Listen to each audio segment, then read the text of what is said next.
Bolivia es un lugar que te quita el aliento. Aquel que quiera descubrir ese país andino lo experimentará literalmente. La mayoría de los paisajes más bellos se encuentran a alturas que superan las cumbres europeas. Ahí también se encuentran ferrocarriles asombrosos que pasan por lugares increíbles, siguiendo una de las trayectorias ferroviarias más lindas de Sudamérica. En Bolivia no se toma el tren por obligación, dice Juan Carlos Quintilian. Bueno, a mí me gustan mucho los trenes, pero no trabajo, no soy ferroviario de corazón, no trabajo en ferrocarriles.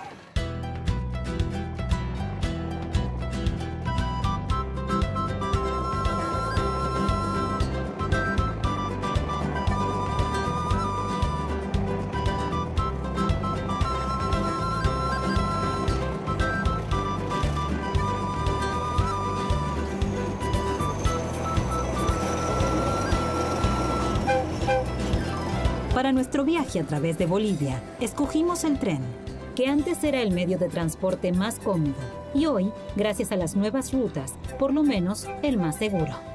Bolivia tiene dos sistemas ferroviarios a la vez, que no están conectados.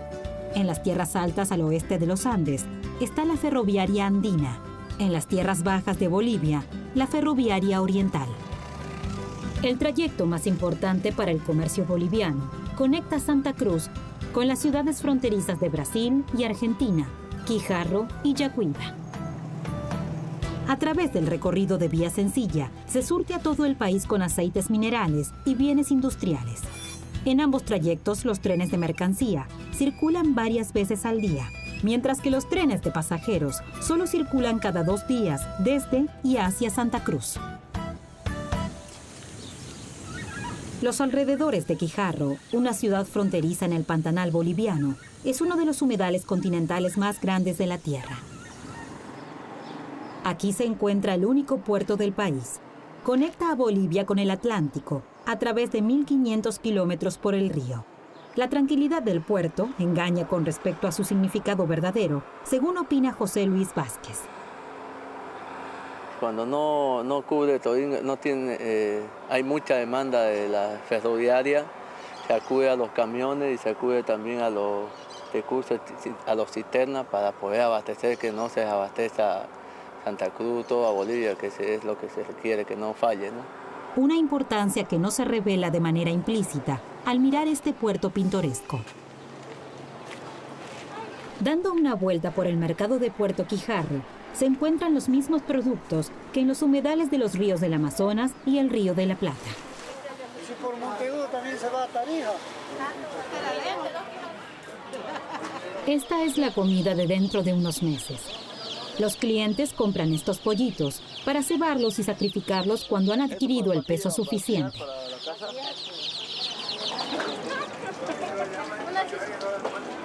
Para aquel que no quiere o no puede esperar, en ese lugar también se preparan empanadas de pollo, papas o queso, que es la comida ligera más común de Bolivia y se consume a toda hora, de día y de noche.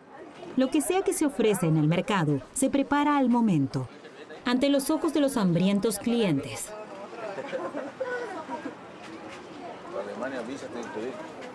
La terminal de Puerto Quijarro tiene un ambiente muy tranquilo. A partir de que el gobierno construyó una ruta asfaltada paralela a la ferrovía, la demanda de pasajes en tren hasta Santa Cruz disminuye continuamente. En el Expreso Oriental, el trayecto por 127 bolivianos, que son aproximadamente 15 euros, es bastante cómodo y seguro. Aún así, la mayoría de la gente toma el autobús, que conecta Puerto Quijarro y Santa Cruz más a menudo. Es más rápido y más barato. Con un precio entre 5 y 10 euros, la opción por la ruta asfaltada se queda sin competencia. Quien toma el tren hoy en día tiene buenas razones, como es el caso de María da Silva, de Corumba. El tren es mucho mejor que el colectivo, que está muy lleno. Y aquí está todo limpio. Con televisión, todo bien. Mejor que ese ómnibus, mucho mejor.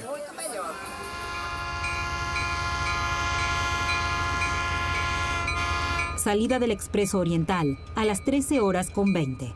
Al contrario del tren de pasajeros, los trenes de carga salen 2 a 4 veces al día hacia Santa Cruz. Fundamentalmente la ciudad precisa combustibles que vienen de Venezuela y llegan a través de Brasil y Paraguay. En cambio, Bolivia exporta gas natural y soja a través de Puerto Quijarro. Bolivia, un país sin acceso propio al mar, depende de la arteria principal que corre por la selva tropical y la sabana del país.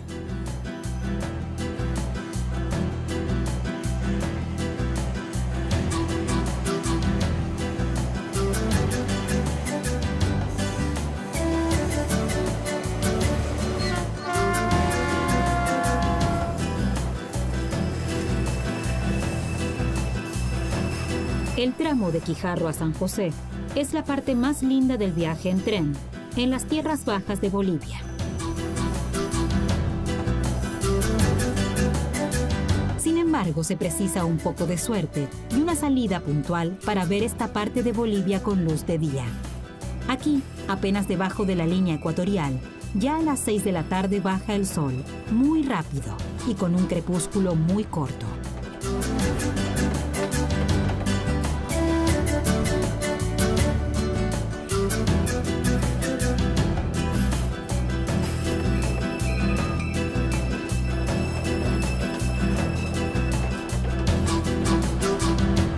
Así que hoy es un día de suerte.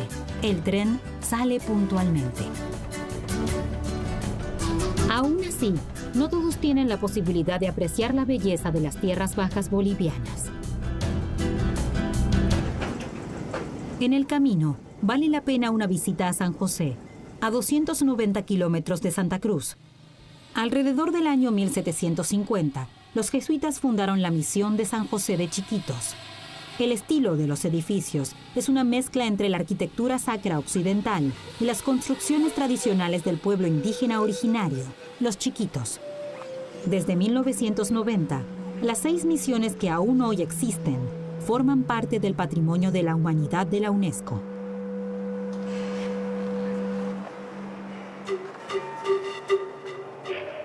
En Bolivia, la misión jesuita aún no está concluida, como asegura el padre Elvio Pinto Ríos en la iglesia. Bueno, cuando estaban los padres jesuitas aquí organizaron a los pueblos existentes. De la iglesia, ¿qué ha quedado de esa cultura? De esa cultura de los padres jesuitas quedó la música. La música se mantiene, se está renovando aquí, se está dando con mayor fuerza. Entonces los grupos musicales como orquestas sinfónicas, ¿no? De lo que queda de eso, bueno, aquí todos han superado su cultura, su civilización, ¿no? Han logrado ya civilizarse, solamente quedan los grupos ayoreos que son reacios a la educación, ¿no?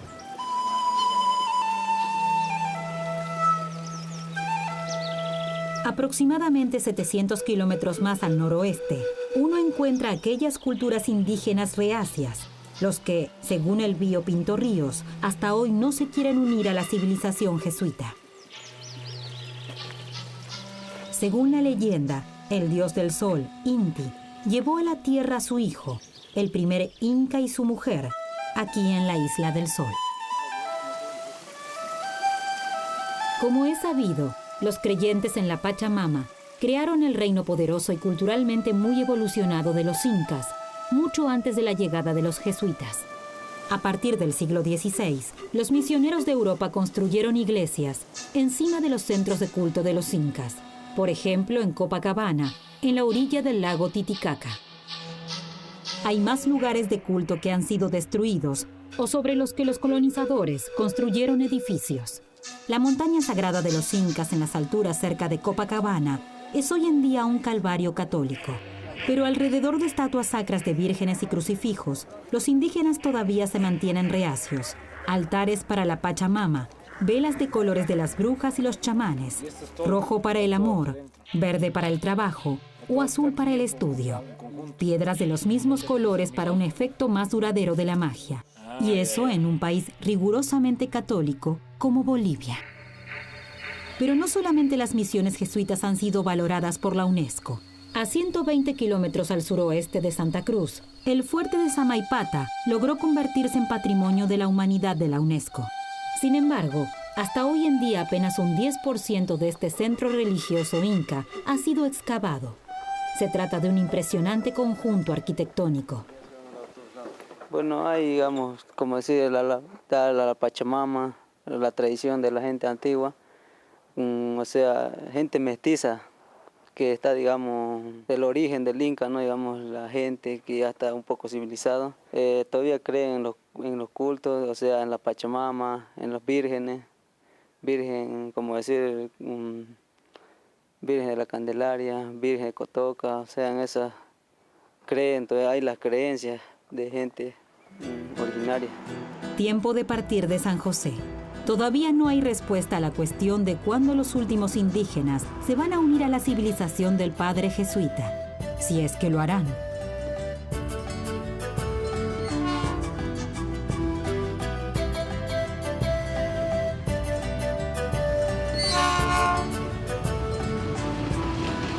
Faltan 290 kilómetros para llegar a Santa Cruz y hasta entonces hay algunos otros problemas por resolver.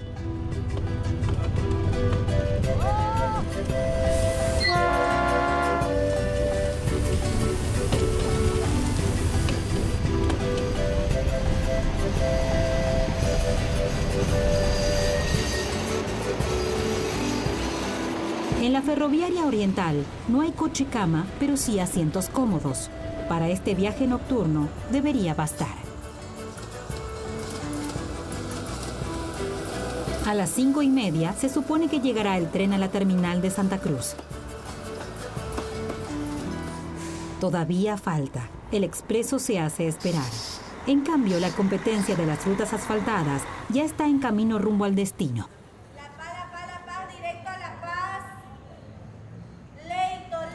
Alrededor de la terminal ya se están vendiendo pasajes para el colectivo de primera clase Leito, pero enfrente de la entrada, la terminal está en descanso nocturno.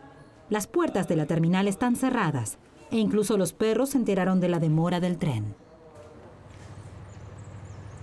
Después de 17 horas atravesando la selva tropical y la sabana, el expreso oriental entra a la terminal de Santa Cruz. En las guías, el tren suele ser descrito como notoriamente impuntual. Pero en Bolivia nadie se molestará por eso. En cuanto al tiempo del recorrido, el tren con certeza no puede competir con los colectivos. De todas maneras, aún después de 17 horas de viaje, los pasajeros parecían bastante relajados. ¿Será lo mismo después de un viaje en autobús en un asiento estrecho e incómodo? Además, la bienvenida en la terminal tampoco es tan amable como aquí. La Plaza 24 de Septiembre en el centro de Santa Cruz. Al libertador Ignacio Warnes, los bolivianos le construyeron un monumento para recordar el inicio de la Guerra de Independencia contra España.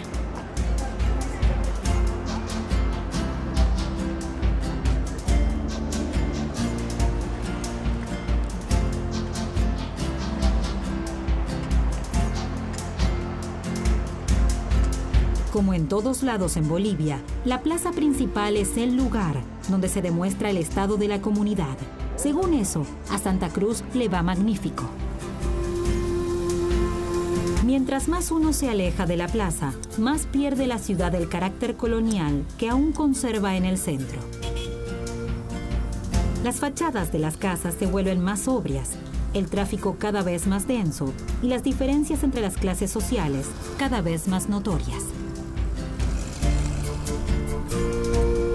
En todos lados se percibe la mirada hacia el sur, donde de repente aparece el desierto detrás de los límites de la ciudad. Es increíble. Junto a la ciudad con 1.5 millones de habitantes se encuentra un territorio de 133 kilómetros cuadrados de dunas móviles y zona de lagos. Desde 1990 está bajo protección. Con respecto a la fragilidad de la naturaleza, está muy al tanto el guardián del parque, Freddy Vidal. Están en ese lado, ya son 5 que tenemos dentro acá del área protegida. Y eso, mientras uno no los moleste, ellos no se van a ir de acá. Pero si tratan de agarrarlos, ellos se van a ir a otro lugar donde ellos estén en su hábitat natural. El Parque Lomas de Arena es una visita obligada para cualquiera que pase por las tierras bajas. Aún así, casi siempre el parque está vacío. Un oasis de tranquilidad que uno buscará en vano en Santa Cruz o en otras atracciones turísticas. El corazón económico está ubicado en Santa Cruz y late más fuerte en la terminal bimundial. A cada instante salen transportes a todos lados del país y al mismo ritmo llega gente. Pero principalmente en colectivos, el tren pierde también por instantes su importancia. En la terminal, la gente está formándose en filas para comprar pasajes de colectivo. En cuanto al flujo para los pasajes de tren, está bastante tranquilo.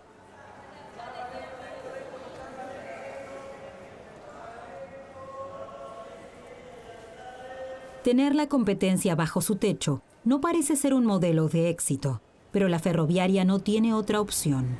La mitad de la empresa pertenece al Estado, que quiere más que nada que prosperen los dos, el tránsito de la ruta y el tráfico ferroviario. El encargado de prensa de la FO enumera las ventajas de la ferrovía.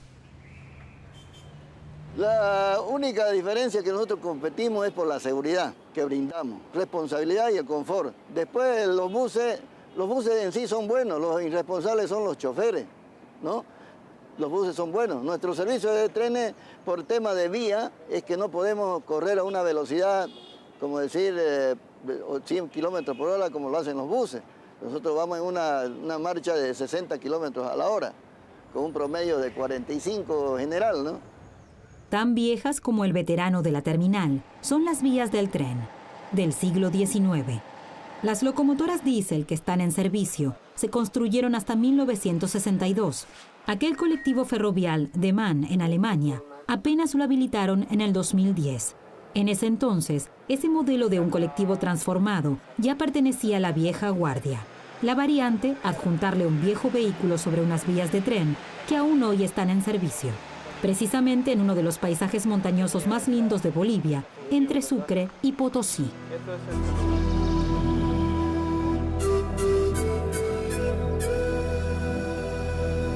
Aquí en el valle, arriba de 4.200 metros sobre nivel del mar, siembran cebollas.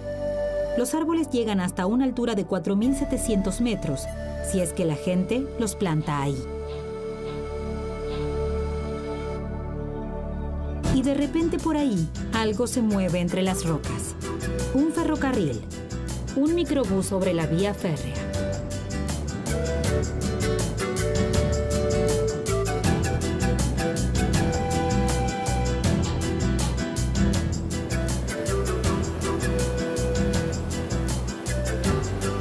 Y por dentro, dos sorpresas.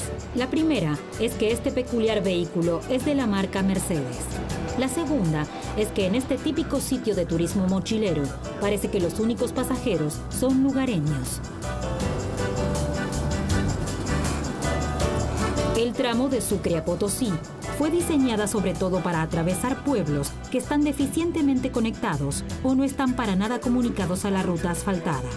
Por ejemplo, Betanzos, el pueblo con la cosecha rica de cebollas en las tierras altas de los Andes. Por fin en el asiento de copiloto sí hay un turista, que se aseguró su lugar en primera fila con una pequeña propina. Sabe que vale la pena pagar unos bolivianos más por encima del precio del pasaje. Dietmar Ott es de Dortmund, una ciudad al oeste de Alemania. Es uno de los paisajes más lindos que uno puede ver por aquí. Es muy versátil. Las formaciones de las rocas son fantásticas. Muchos colores. Hay que saber un poco de español y conocer un poco la región. Soy el único turista por aquí. Los demás toman el autobús. Y tal vez así no veas nada.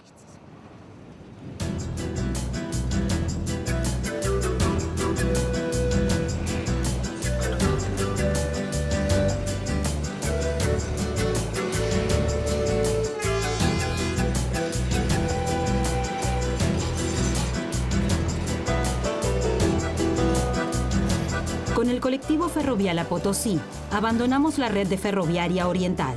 Ahora estamos en los Andes, en la red de ferroviaria andina. Aparte del trayecto Sucre-Potosí, también hay un tren del Alto al sur, de La Paz hasta Huaqui. Pero solamente cada segundo domingo al mes. Cada 2 días hay un viaje de Oruro a Villazón. Los trenes de mercancías con minerales salen todos los días.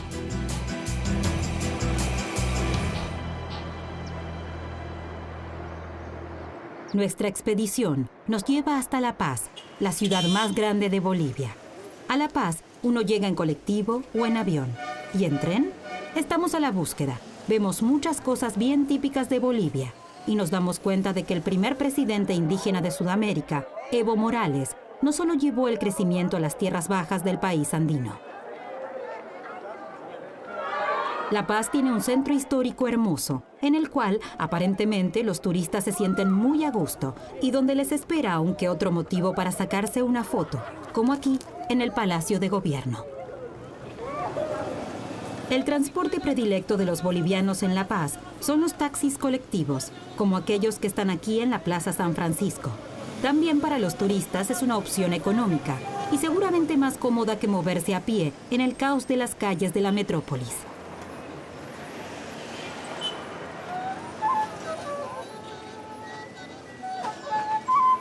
La melodía de Bolivia parece más alegre y se basa aún más en sus estructuras indígenas. Y no tanto por razones de folclore, sino para ofrecer a los turistas artesanías y motivos para sacar fotos. En la calle Linares, el Callejón de las Brujas, incluso antes de Morales ya había amuletos y talismanes para turistas y lugareños. Por supuesto, ningún boliviano omite la posibilidad de ayuda de la Pachamama, desde tortugas para una vida larga y buena salud, búhos para la sabiduría e iluminación, a monitos para el amor y un buen matrimonio. Se encuentra de todo. Lo que seguramente no se llevan los turistas de recuerdo son los fetos de las llamas. Forman parte de la base del cimiento de cada hogar. Y sin ellas no se levanta ninguna casa en Bolivia. Los turistas se niegan amablemente. No hay lugar para esa parte de la tradición boliviana en las maletas o en las mochilas. Hay mucho para descubrir en La Paz. Lo que falta es el tren. Aún así, una terminal y un teleférico que recién en el 2014 fue inaugurado. Conecta los barrios bajos de la ciudad con el suburbio de El Alto, a 1000 metros más de altura. El teleférico, construido por una empresa austríaca, tiene 4 líneas y una extensión de casi 10 kilómetros. El teleférico es económico, incluso para los lugareños, y es el transporte ideal por arriba de las calles angulosas, congestionadas y polvorientas. El presidente boliviano quiere construir otras 5 líneas para La Paz. Aquel que estaba paseando por La Paz para conocer los atractivos de la ciudad se preguntará por qué no se habrá construido este medio de transporte mucho antes.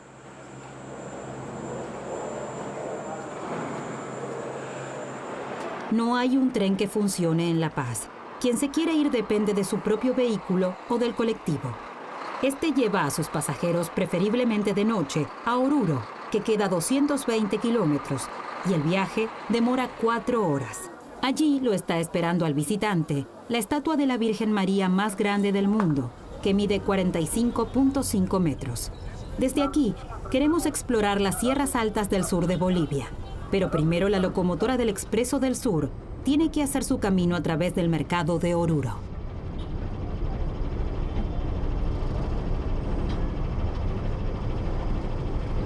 Cuatro veces al día, los ferrocarriles que llevan mercancías y pasajeros a las fábricas en las afueras de la ciudad se abren el paso hasta la terminal de trenes.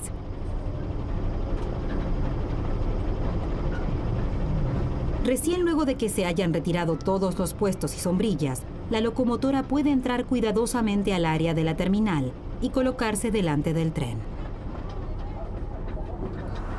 Las maletas se guardan en el vagón de equipaje. Y tampoco es necesario tenerlo en el compartimiento, ya que de noche el Expreso del Sur llegará a Uyuni, que es donde descienden la mayoría de los turistas.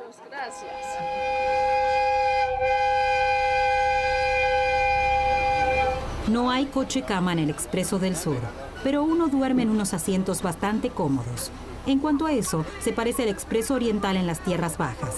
Lo que sí es muy importante para la empresa ferroviaria es que su tren llega puntual. Y en ese aspecto, la versión andina se distingue bastante de aquella de las tierras bajas. Apenas saliendo de Oruro, hay muchos motivos fotográficos. Los flamencos vuelan en bandadas por el lago Uru-Uru, por el cual el tren pasa después de 10 minutos de la salida en Oruro.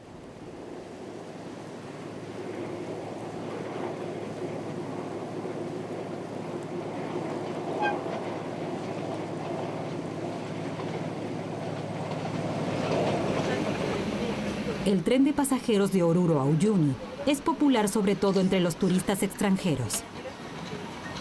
Viajamos en tren porque nos dijeron que esta parte del trayecto era muy bonita hacerla en tren, desde Oruro hasta Uyuni, por eso estamos aquí. Nosotras vivimos en Cochabamba por una temporada y estamos haciendo este viaje ahora para conocer el Salar.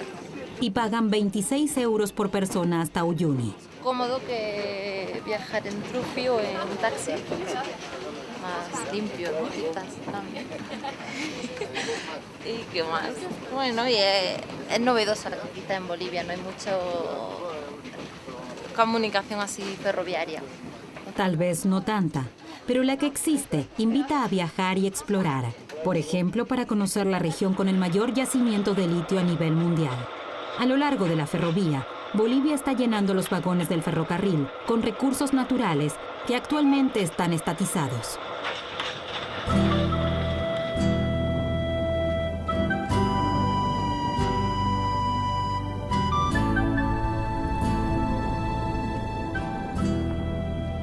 El Salar de Uyuni, el más grande del mundo y un gran atractivo turístico en Bolivia. La manera más cómoda para llegar a Uyuni es en tren. Y después hay que seguir en camioneta, preferiblemente para desayunar en la Isla del Pescado.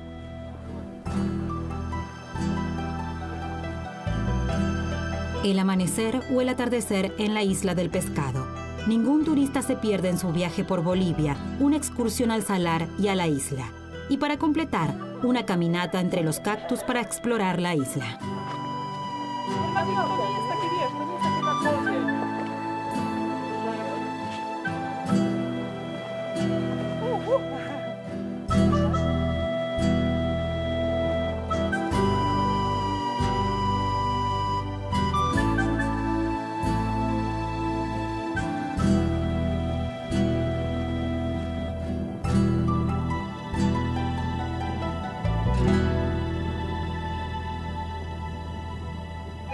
Siempre cuando el tren a Uyuni pasa por Machacamarca, encuentra allí a un señor mayor, quien saluda a los conductores del tren y a los pasajeros. Ricardo Belsu Miranda sabe prácticamente todo sobre la historia del ferrocarril en los Andes bolivianos. Escribió un libro sobre el tema y supervisa el Museo del Ferrocarril en Machacamarca. Mucho no pasa aquí, aunque el museo abre todos los días. Solo hay que hablarle al alcalde, y entonces viene Ricardo con la llave y acompaña a los visitantes personalmente. Entre otros allí se puede apreciar la número 22, una pieza predilecta minuciosamente restaurada del año 1955 de la fábrica Sulzer Hermanos en Winterthur. Ricardo conoce la historia de cada locomotora que está en exposición. También la de Buick, modelo Al Capone del año 1937, con la cual paseaban los directores de las minas de plata. No había rutas asfaltadas y entonces se colocaban unos bastidores debajo de la carrocería del vehículo. La locomotora favorita de Ricardo, la Lebenslok, había sido enviada en el año 1913 de Berlín a Bolivia. Esta locomotora a gasolina llegó en 1938 a las minas de plata. Ricardo podría hablar por horas sobre el tema. Una visita de los coches de primera clase muestra cómo estaban preparados para cada deseo de los pasajeros, aunque no habrán sido tan cómodos como hoy en día. En el Museo del Ferrocarril de Machacamarca se encuentran todavía más piezas espectaculares. El Expreso del Sur se está acercando a Uyuni y entonces a la parada que es la última para la mayoría de los turistas.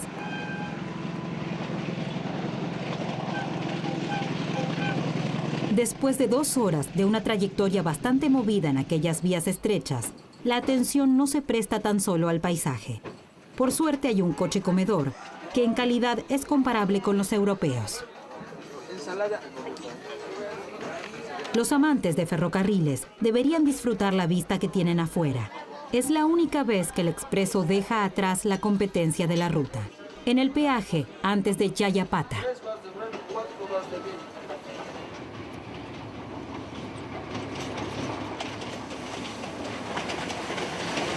los paisajes se vuelven cada vez más austeros, el valle más seco y la sabana cada vez más árida y seca. Se está anunciando el salar mucho antes de que llegue el tren hasta ahí. De repente, pasa una manada de vicuñas. Esta especie salvaje de llamas normalmente suele evitar el contacto con humanos o sus tecnologías ruidosas como los trenes o los coches. El prado en el salar y el abrevadero los atrajo a venirse directamente al lado del dique ferroviario.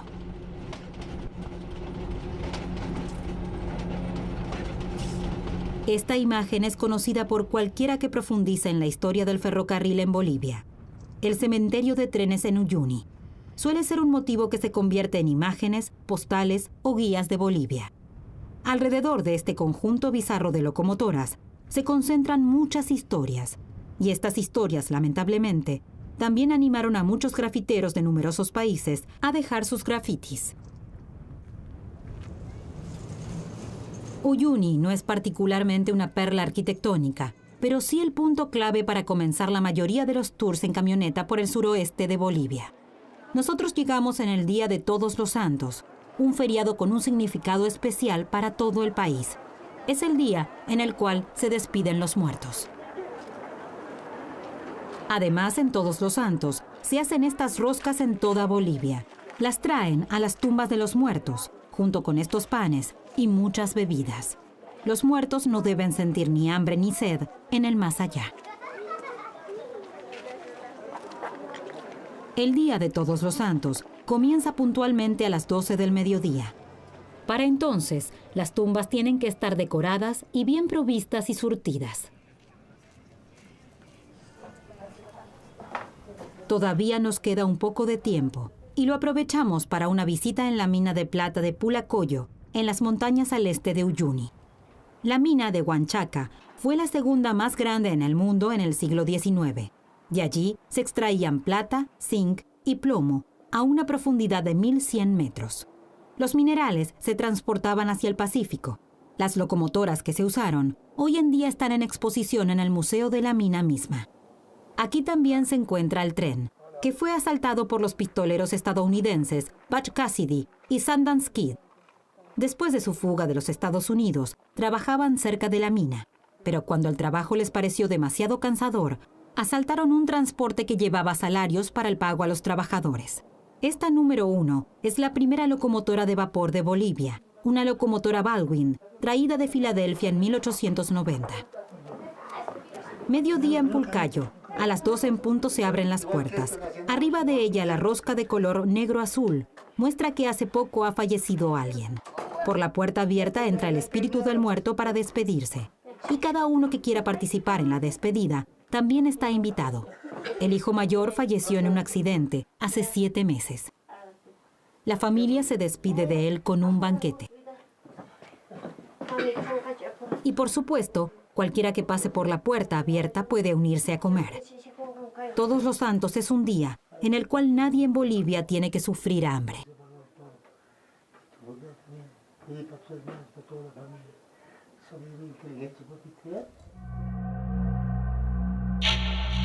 Son pocos los turistas que hasta ahora han visitado esta región montañosa. Durante años, la ruta del tren pasaba más al sur de Uyuni. Un puente antes de Tupiza se derrumbó, por lo cual solo los turistas más aventureros llegaron por las rutas polvorientas sin asfaltar. Los demás se perdieron una pequeña ciudad enmarcada por montañas altas y coloridas, con quebradas impresionantes y muchas posibilidades para hacer senderismo. El turismo es la principal fuente de ingreso de la ciudad. Desde noviembre del 2013, el tren nuevamente va hasta Villazón. Tupiza, la joya bella de Bolivia, empezó a recuperarse del aislamiento que sufrió durante años.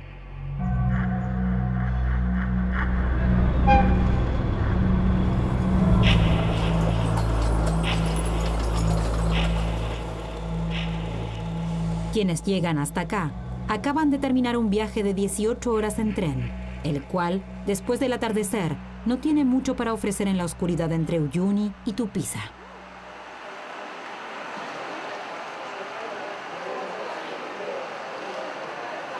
Lo que cambiará abruptamente después en la ciudad.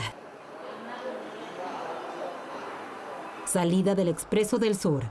En el interior del vagón, el programa de entretenimiento funciona continuamente. Grabaciones de conciertos, películas de suspenso, terror, acción y sobre todo westerns están a toda marcha para los pocos pasajeros que quedaron yendo hacia la frontera con Argentina.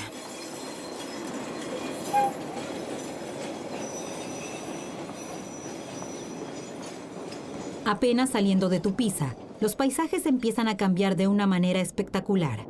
La ruta atraviesa el valle del río Tupiza. El camino serpentea por paisajes verdes y fértiles, dentro de quebradas y montañas coloridas.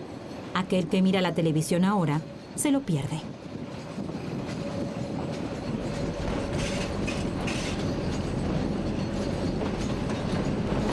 La dirección del programa de entretenimiento prefiere mostrar westerns, mientras el tren pasa por estos paisajes.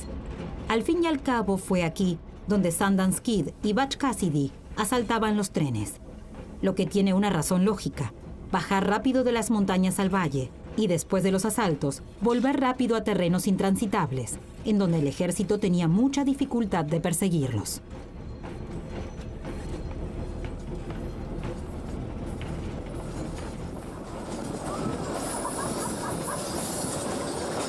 Y si encima había alguna curva compleja en la trayectoria del tren, entonces era el lugar ideal para detener rápidamente el expreso, colocando un árbol en las vías justo después de la curva.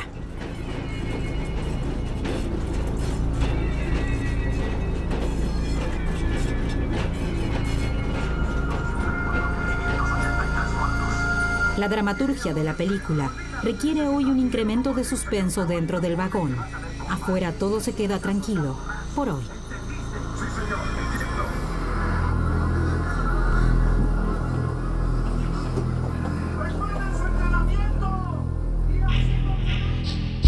Pero hoy es el día de Todos los Santos. Hasta las 12 del mediodía se despide a los muertos en los cementerios, cuyos espíritus llegaron por las puertas abiertas el día anterior. Y así, también en San Vicente, donde, según dicen, ocurrió el tiroteo entre el ejército boliviano y los pistoleros. Aquí se encuentran los restos de Butch Cassidy, y alrededor de su tumba, la gente se despide de sus muertos.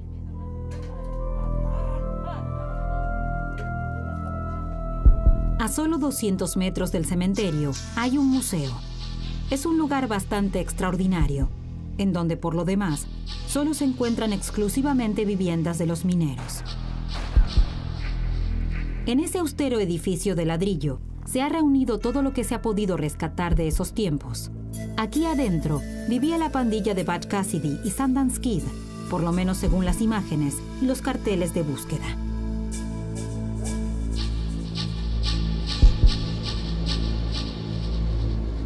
A través del valle del río Tupiza, el Expreso del Sur llega a Villazón, una vez más sin que fuera asaltado.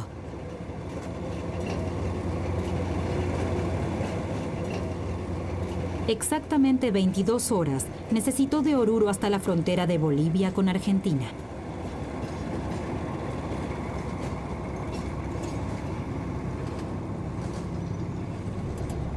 La cantidad de pasajeros que salen no es mucha. Quien no vive aquí no tiene muchos motivos de venir para Villazón, al margen del trayecto espectacular por el valle de Tupiza.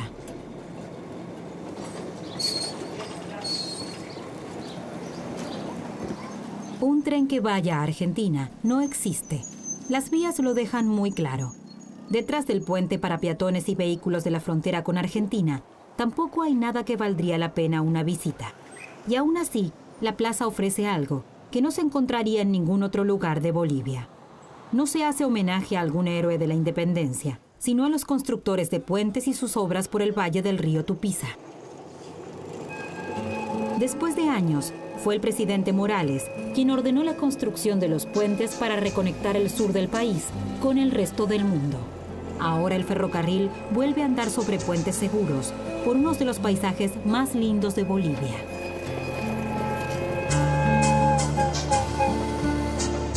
En el camino de vuelta, les preguntamos a Bernard Melchior y Anne Petit de Bruselas cuál fue su motivo de viajar a Villazón.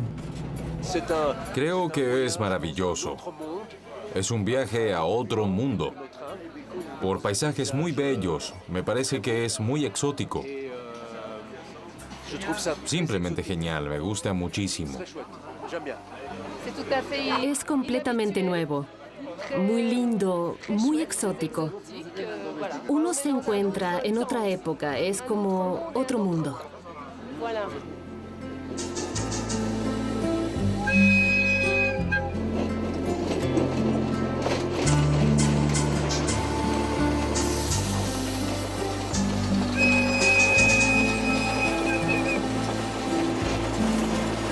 Es difícil determinar qué fue lo más importante que realizó durante su mandato el presidente actual de Bolivia. Tal vez el hecho de que le dio esperanza al pueblo, sobre todo a los indígenas, de un futuro mejor. Otro aspecto que enseguida se menciona es el hecho que fomentó la construcción de nuevas rutas y puentes, por las cuales los bolivianos pueden caminar y conducir hacia el futuro. Así como el puente de Tupiza, que se derrumbó y provocó la paralización de regiones enteras. La misma paralización que en el resto del país. Esto ya se acabó y el tren llega nuevamente hasta la frontera.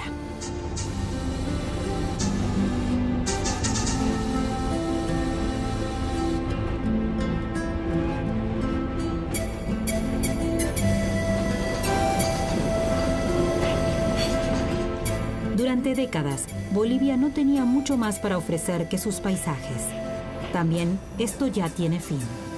Desde que volvió a circular el ferrocarril por el país, Bolivia comenzó a crecer.